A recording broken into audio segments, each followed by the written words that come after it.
Brewers outfielder Jackson Chourio is about to sign the largest contract for any player that's not yet debuted in MLB. Let's talk about it.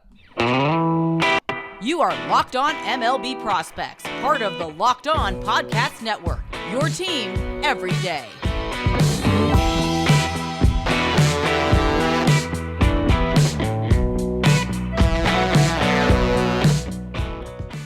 Yes, welcome on in to Locked On MLB Prospects, your home for all things minor league baseball. I'm your host, Lindsay Crosby, award-winning baseball writer and podcaster. Thank you for making this your first listen every single day. We're proudly part of the Locked On Podcast Network, where it's your team every day. And today's episode is brought to you by our friends at FanDuel. Make every moment more, because right now, new customers get $150 in bonus bets with any winning $5 moneyline bet. That's $150 if your team wins. Visit FanDuel.com/lockedon to get started.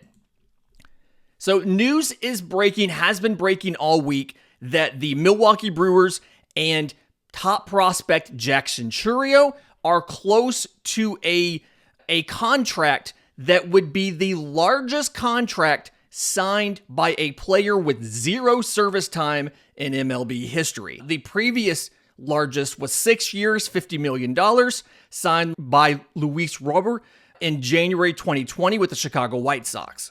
Now, as of time of recording, just after noon on Thursday the 30th, he has not yet signed the deal. It is not official yet, but what we do know, what's been reported, again, Ken Rosenthal of The Athletic, John Heyman, and then Kurt Hogg of the Milwaukee Journal-Sentinel, they have agreed to a framework, 8-year extension, so it is the longest. $80 million range is where it is coming in as of now. There's going to be 2 club options attached to the end of it, so it could be for a total of 10 years. There are incentives in the deal as well. What we don't know is the dollar amount for the club options. We don't know what incentives are there, and we don't have final confirmation on that $80 million total. We just have that is what has been reported as of now, 8 years, $80 million. But I've seen a lot of people asking, one, is this a good idea? Is this risky? And what does this do for the Brewers? So we're going to talk about Jackson Chourio as a player, this contract extension. We're going to talk about other players who have done this. There is a total of 5 players in recent MLB history who have signed deals prior to debuting in MLB, and then some other players who could potentially sign similar deals like this. The thing for Jackson Chourio is he is a top prospect for a reason. We've obviously talked about him plenty. The everydayers have seen him on this feed multiple times. But reminder, last year, his age 19 season, he doesn't turn 20 until next March. He's played 128 games, almost entirely in Double-A. He got a grand total of 24 plate appearances in Triple-A Nashville. At the very end of the year, it was that thing where Double-A season ended. They bumped him up to Triple-A for the final week of the Triple-A season. 128 games, 283, 338, 467 slash line for Jackson Chourio. 22 home runs, 51 extra base hits, 43 walks to 104 strikeouts, and 44 of 53 on stolen bases. Overall, 18% strikeout rate. There were some folks online that were a little bit concerned that this was risky for the Brewers to do. And a lot of that goes off of, if you look at that overall slash line, the 338 on base, the 283 batting average, it doesn't scream necessarily just pop off the page as this is one of the best prospects in all of baseball. But there's a lot of context here. One, the age to level adjustment. He was age 19 all year in Double-A. And then 2, the everydayers know the tacky baseball in Double-A skewed a lot of stats for a lot of guys. He ran a 23.5% strikeout rate with that tacky baseball. Once it was dropped mid-year, the final 57 games of the season, he had a slash line exactly like you would expect a top prospect in all of baseball to have. Final 57 games for Jackson Chourio, and this includes the 6 games in AAA. 324, 379, 538. 11 home runs, again in 57 games. 26 extra base hits, 21 walks to 35 strikeouts, 21 to 27 on stolen bases, just for good measure. 14.7% strikeout rate. So first half of the year with the tacky baseballs, 23.5% strikeout rate. As soon as those were gone, strikeout rate drops to 14.7%. And the thing about Jackson Chourio's year last year, he is one of 5 teenagers since 1958 to have 20 or more home runs and 40 or more stolen bases. Because again, age 19, and you have to understand how a lot of players get that physical development and develop more of the power as they get into their 20s, 20, 21, 22 before they debut. He did this at age 19. That list of players, by the way, 1961, Jose Cardenio of the Giants. 1998, Alex Escobar of the Mets. Okay. 1995, Andrew Jones of the Atlanta Braves, who is a Hall of Fame candidate right now. And 2017, Ronald Acuna Jr. of the Braves, who just won NL MVP on the back of a 40-70 season. So half that list is a pretty good list to be grouped in with, right? And so if this deal is agreed to, a lot of the reporting, I believe Rosenthal said this, and I think Hogg may have confirmed it, is that in all likelihood, not a guarantee, but in all likelihood, he would be in the starting lineup on opening day. And that they have been working on this since sometime later in the year last year. And if they had been able to get it done last year, he theoretically could have been an option to be in the post, like on the roster down the stretch and in the postseason. So wild there that his MLB debut may have been in the postseason. But making this and him being in the opening day roster, if he is, which it feels like if he's making all this money, you're going to want to go ahead and have him up. One, because prospect promotion incentive, because he would not have been eligible for arbitration yet, he is still prospect promotion incentive eligible, as I understand it. And so, obviously, top 3 of MVP voting or Rookie of the Year, you would get a first-round pick provided he got a full year of service time his rookie year. So you want him up pretty quickly. But having him in the opening day roster creates a couple issues for the Brewers. If you think about their outfield right now, they have 6 players at the major league level, not counting Chourio, who need to get at-bats between the outfield and DH. Christian Yelich is obviously, because of the large contract, he's penciled into a spot, and he had a resurgent year last year. So even if you move him to DH, you've got something where just under 25 guys, you've got 3 other players, because you have Sal Frelick, you have Joey Wiemer, and you have Garrett Mitchell. Now, that being said, none of those guys, with the exception of Mitchell, who missed most of the season with a shoulder injury, so it's a small sample, none of those guys had a WRC plus that was positive. So offensively, none of them ended up having a plus offensive year. Granted, it was adjustments for both Wiemer and Frelick coming up, and Frelick was, I'm pretty sure, pretty hot when he first debuted against Atlanta. And then, just like outside of that, you also have Tyrone Taylor and Blake Perkins. So there's a lot of at-bats needed to go around. But at the same time, Jackson Chourio is good enough to get a contract like this. He's good enough to stick him into the lineup right away. And you'll have him for 8 to 10 years if you exercise those 2-team options.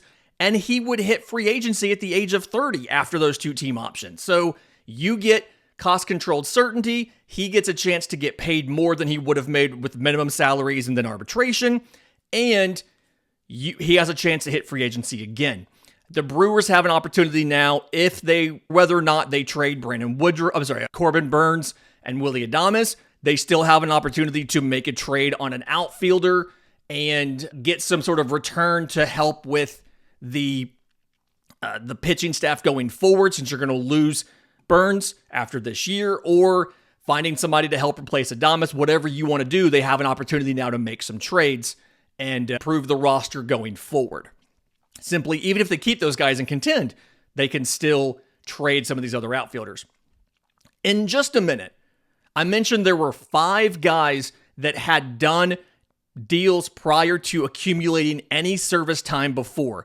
Let's talk about who those 5 guys were and did they work out or not. We'll do that next right here on Locked on MLB Prospects.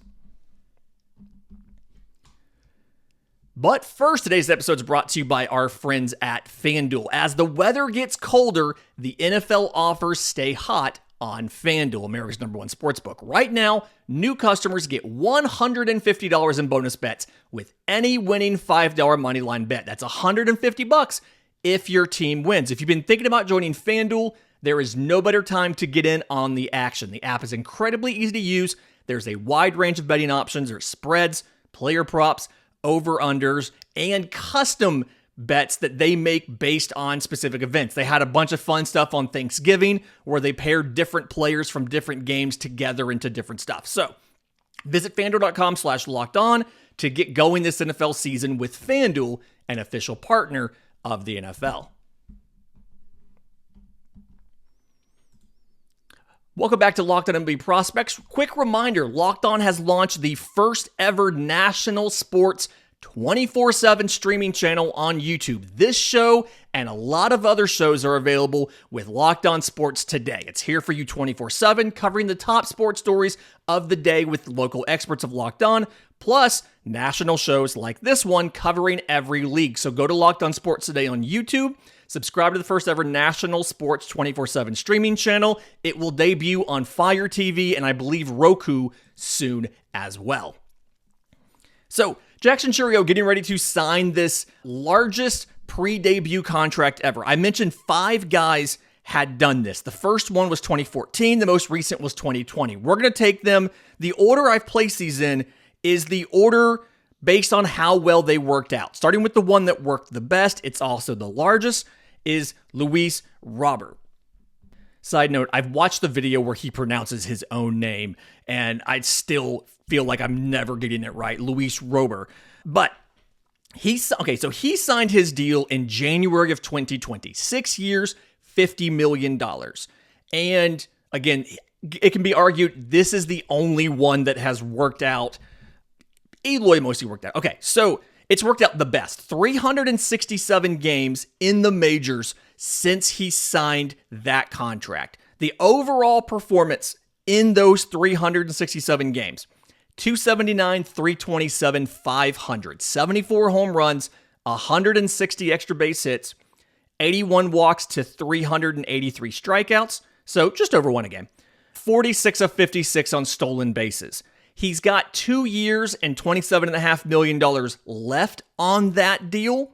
And then there's 2 $20 million club options that the White Sox can choose to exercise. Each one of them has a $2 million buyout. And to clarify the way that works, if the first club option comes up and you don't want to pick it up, you just pay the single $2 million buyout. You don't have to pay both buyouts. Those are independent of each other. Your choice is club option 1, you pay $20 million to keep them, or you pay the buyout. The next year, you make the exact same decision, club option or buyout. You don't have to stack the buyouts if you do not pick up the first option. It can be argued very easily that is the one that has worked out the best. He has been the healthiest of all of the 5 guys that were signed. He has performed the best. Again, 279 batting average, 500 slug, 327 on base. And he's doing that while playing center field. He was the runner-up for Rookie of the Year in 2020, got a Gold Glove. And then in 2023, could be argued had his best complete season, batted only 264, but 542 slug, hit 38 home runs, stole 20 bases, was an all-star, was a silver slugger, and came in 12th place in the MVP voting. Had the best season of all of his seasons so far in 2023, played 145 games, so the health was there as well, whereas he got 98 games in 22 and 68 games in 2021. By a lot of different measurements, this was the best year for Luis Robert, and This was the most successful of the pre-debut extensions.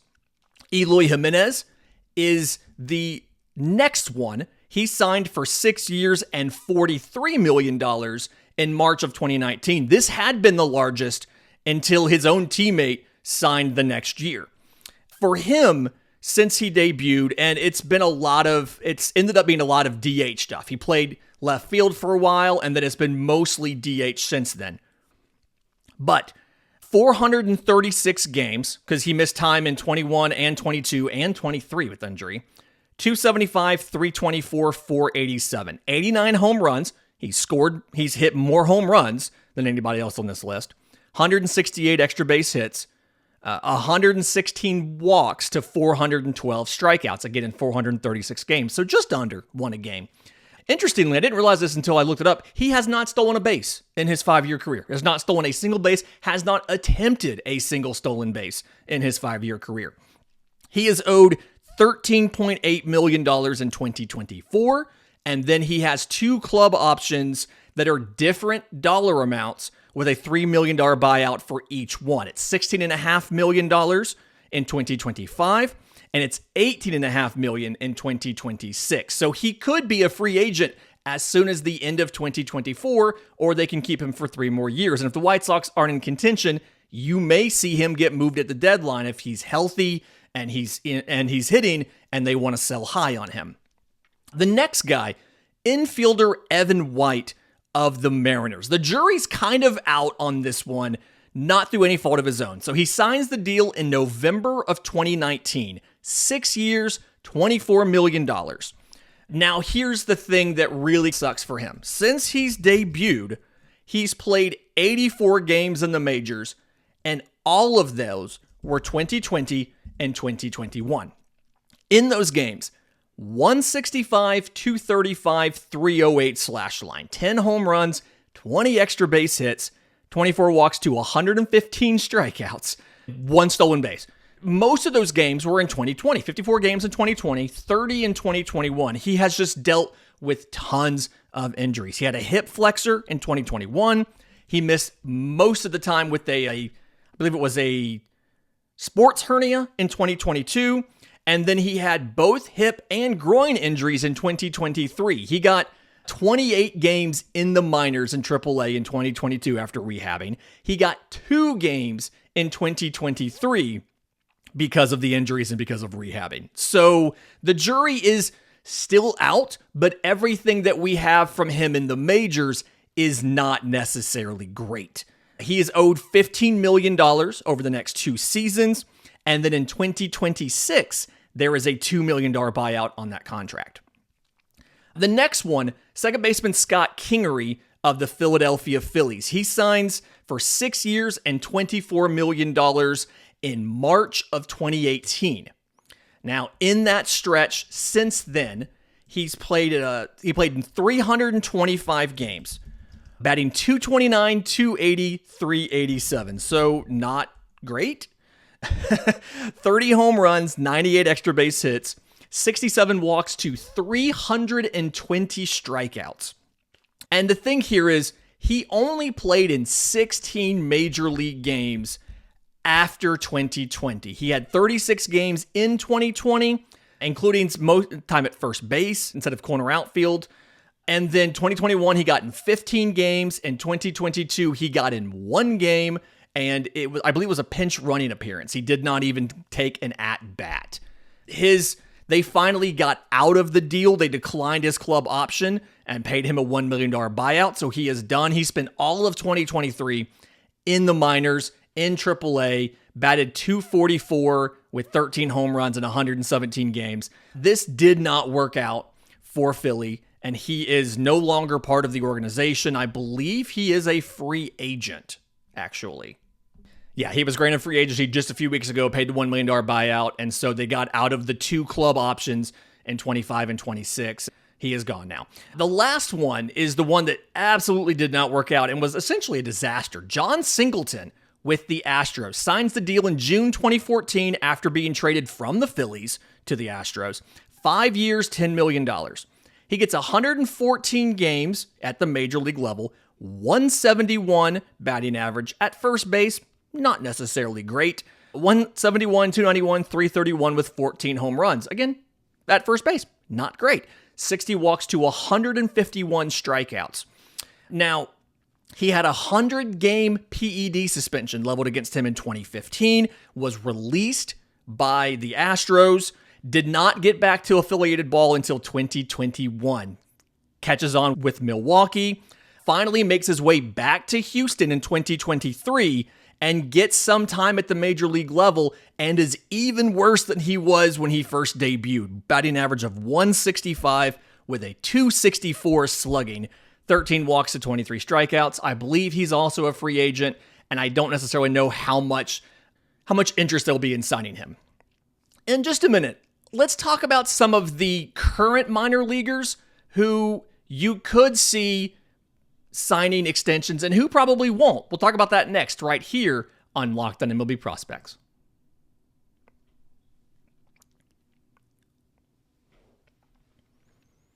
Welcome back to Locked on MLB Prospects. Talking about Jackson Chourio's record-setting pre-debut extension that he is slated to sign. Again, has not signed it by time of episode recording, may have signed it by the time you watch this. I do know that a physical is required as part of that deal. He is playing winter ball, so that may delay it somewhat. And usually they'll announce it and maybe just not necessarily go ahead and make it official until he's taken that physical. But he is playing winter ball, so I assume he's healthy. Okay, so prospects right now that do not have any service time that could possibly be extension candidates similar to some of these other guys. There's a couple trends that I've noticed in the teams that have signed these pre-debut extensions. If you think about it, it was the Mariners, it was the White Sox, the Astros, the Phillies, back when those organizations weren't spending as much money as they're spending now. So if you look at a top 100 list, a couple things you have to do here. I'm going to use the current Baseball America top 100 list just to try to make it a little bit simple. Is one, you have to take out players who have already debuted. Junior Caminero is somebody that you would naturally assume would be a candidate for this. One, he's already debuted, so he's not a pre-debut extension guy. And then two, it feels like the Rays are a little bit spooked because they gave a long extension relatively early after he debuted, but relatively early to Wander Franco. Wander Franco, I believe it's the largest contract they've ever given out, and he's currently not with the organization because of legal issues that we're going to leave at that. Everybody talks about the Atlanta extensions, right? And Atlanta gives out extensions, but they've never given it out before the guy has debuted. Ozzie Albies signed one very early. Ronald Acuna Jr. signed one very early into his second season. Spencer Strider technically debuted the year before. He signed his later in the year. Michael Harris signed his the same year that he debuted, but it was always after debuts. One of the common questions I got is Jackson Holliday. Is Baltimore going to lock up Jackson Holliday? Baltimore hasn't locked up anybody else yet, right? They haven't locked up Adley Rutschman. They haven't locked up Gunnar Henderson. And it feels because they haven't yet locked up those guys, I'm hesitant to assume, one, that they're going to make a push to sign Jackson Holliday to an extension before he debuts. And then two, I'm hesitant to assume that Jackson Holliday would necessarily accept the early extension. The reason that you see a guy sign these extensions, you see these guys sign these deals early, is to help mitigate some of the risk that they have and to make more money than they would have made before arbitration and in arbitration, and you buy out some free agent years.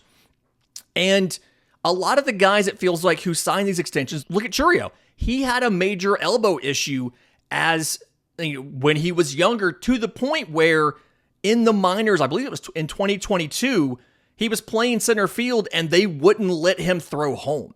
They required him to use the cutoff guy, even if it meant the run was going to score. They said, it doesn't matter. We want you to protect the elbow. We don't want you to air it out and run the risk of re-injuring your elbow. If he has another elbow injury, that may hamper his ability to play outfield at all. And so you're looking at, can he learn first base, or is he going to be a DH? And that hurts his value. So this takes some risk off of him. And Jackson Holliday doesn't necessarily, to me, feel like a guy who, one, has dealt with that kind of injury issue, or two, has to worry about what does he do to take care of his family if he does suffer some sort of catastrophic injury, because his father was a major leaguer, they're well established, they're financially doing okay, and so doesn't feel like that's the type of player who's going to sign a long-term extension before they debut. There are a couple guys that I can think of. Cleveland Guardians. Money's a concern right now for a lot of the smaller market teams, I know, because of the television deals and things like that. And they referenced that when they talked about Cal Quantrill not being tendered a contract. He was going to be due like $6.5 million. And so they non-tendered him to try to save a little bit of money. But if they wanted some financial security, I could see them going to Kyle Manzardo and saying, hey, we obviously wanted you to be part of the organization. We asked for you as the only return in a trade that we made when we traded a pitcher away.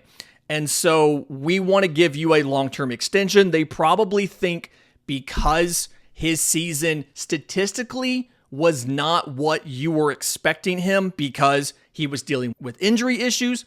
He was also dealing with family medical issues that were very taking his focus away from baseball, and that's perfectly understandable. I am not criticizing that in any way.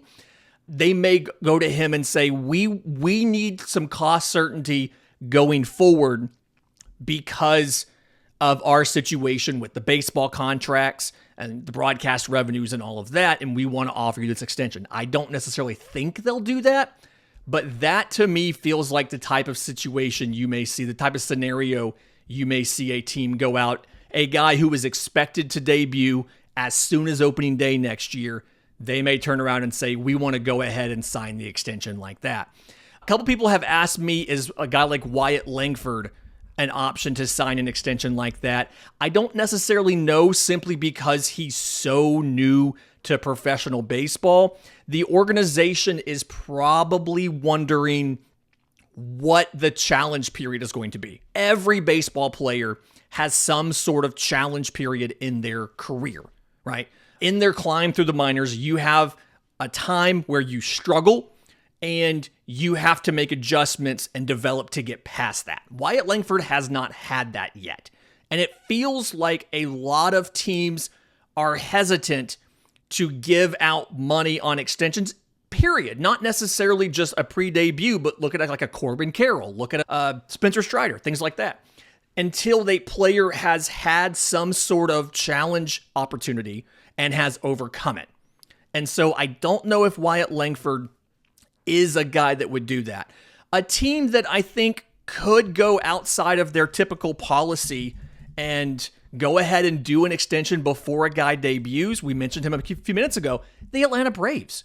The Atlanta Braves right now are in a stretch where they have locked down a lot of players long-term, but almost all of them, except for Spencer Strider, are position players. And they're in a scenario right now where at the major league level, after 2024 season, they're faced with the potential of Max Fried walking in free agency and Charlie Morton retiring. Because I think he'll be either 40 or 41 at the end of the season.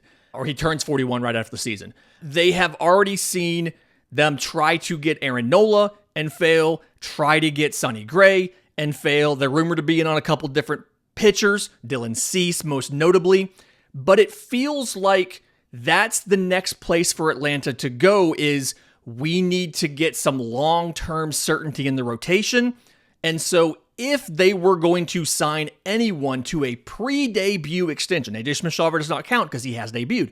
If they were to sign anybody to a pre-debut extension, it would be a guy like a Hurston Waldrop, who projects out to potentially be a number 2 pitcher, number 3 to number 2 pitcher, once he fully comes into his own with the fastball and the value of that splitter, right?